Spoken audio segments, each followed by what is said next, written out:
টুনটুনি তার স্বামীর সাথে থাকার জন্য একটা ঘরের ব্যবস্থা করতেছিল, কিন্তু তার সন্তান যখন চিল্লাপাল্লা শুরু করে দেয়। বাচ্চা, তুমি এখানে চুপচাপ বসে থাকো, তুমি এখানে চিল্লাপাল্লা করে, নাহলে তোমার দাদি তোমার সাথে অনেক রাগারাগি করবে। তুমি এখানে কিছুক্ষণ চুপচাপ বসে থাকো, ট্রেন আসতেছে, ট্রেন আসলে আমরা গ্রামে চলে যাব।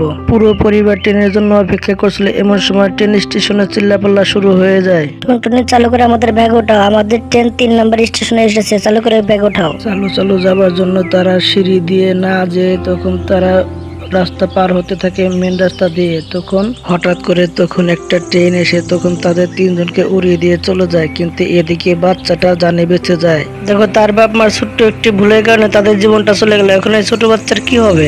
সন্তান বাপ মা ছাড়া বেঁচে থাকা অনেক কঠিন। এখন এই সন্তান কে মানুষ করবে, ও কিভাবে বড় হবে, এই চিন্তা ভালো লাগছে না। সেই জায়গায় এক ধরনের পশু পাখি আছে, এক ধরনের কথা বলে যায়, কিন্তু এদিকে টুনটুনি পাখি অনেক ভয় পেয়ে যায়। তখন সেখানে একটা কবুতর পাখি চলে এসে তখন বলতে থাকে, কবুতর পাখিটি তখন বলতে থাকে, বাচ্চা চলো আমার সাথে চলো, যেহেতু তোমার কেউ না মিলে এতে তুমি আমার সাথে থাকবে, চলো, পরিচিত কেউ পেয়ে গেলে তখন তুমি চলে যেও। এই বলে তখন কবুতর তাকে সঙ্গে করে নিয়ে যেতে থাকে।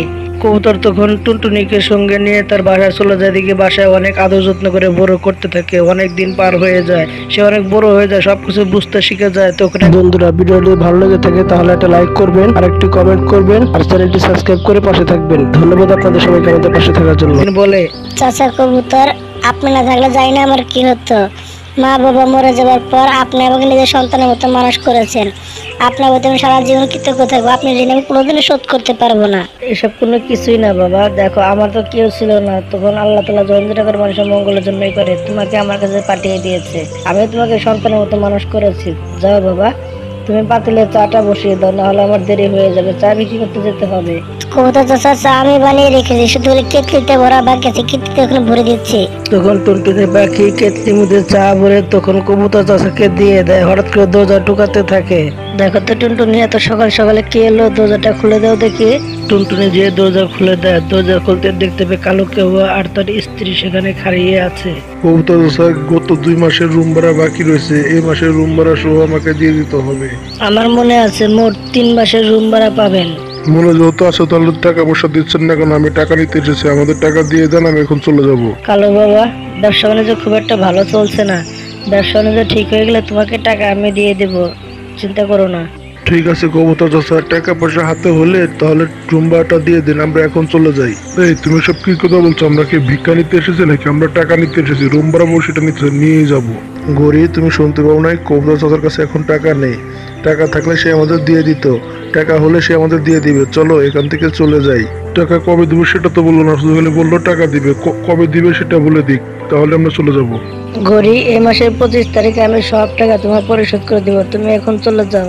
এবার তো শুনতে পেরেছো, চলো এখান থেকে।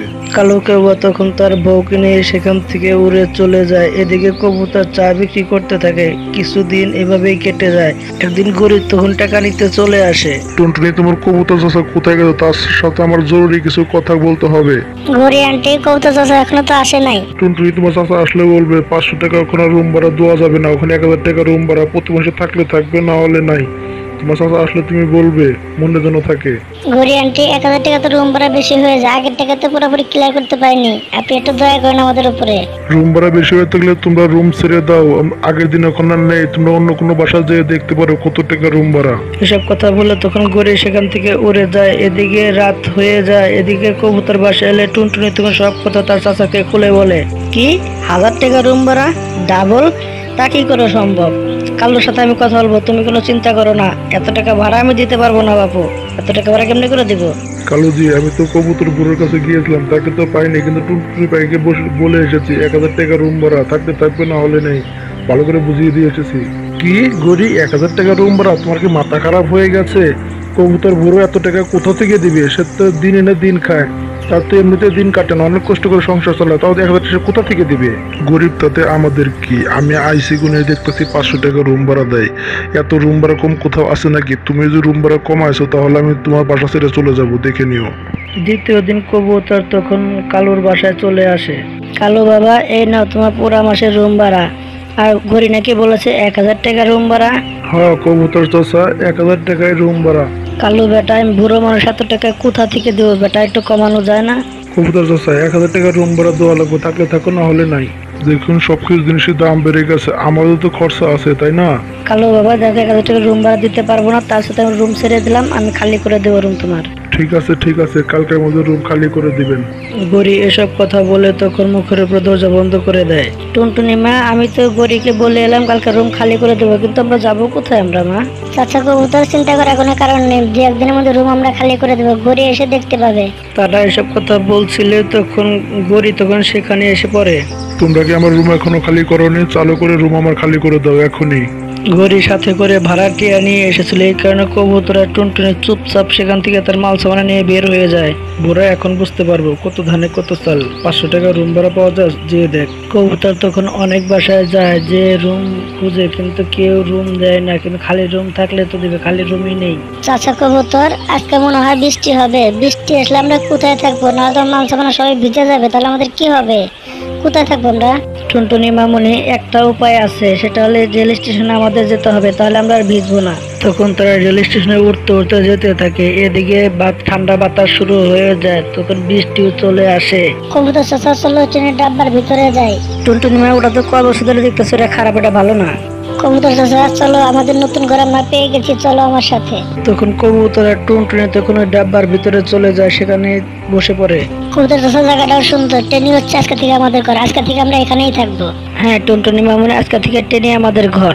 তখন টুনটুনির রুমটাকে পরিষ্কার করতে থাকে, ট্রেনটাকে, এদিকে এক সাইডে মাটি দিয়ে চুলা বানিয়ে সেখানে রুটি বানাতে থাকে। টুনটুনি মামুনি, তোমার মাথায় বুদ্ধি আছে, তুমি নিজের নিজে বানিয়ে নিলে, নাহলে আমি বুড়ো মানুষ বৃষ্টিতে ভিজে কি করতাম, কোথায় থাকতাম, কোনো কিছু তো বলতে পারছি না। টুনটুনি তখন তার ট্রেন ঘরে খুব হাসি খুশিতে থাকতে শুরু করে দেয়। এদিকে কাউয়ার ঘর তখন পুরানো ছিল, তখন বৃষ্টিতে পানি ঢুকে তখন পুরা ঘর ভেঙে তছনছ হয়ে যায়। কালো, আমাদের তো 2টা ঘরেই ভেঙে গেল, এখন আমরা কোথায় থাকবো? এখন আর তুমি কোথায় থাকবে?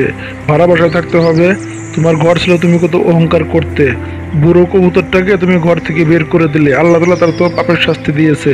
নাহলে 2টা ঘর কখনো একসাথে ভাঙে? মানুষের ভালো করলে আল্লাহ তাআলা তার ভালো করে, না হলে তুমি তার খারাপ করলে আল্লাহ তাআলা তোমার প্রতি অবশ্যই বিচার করবে।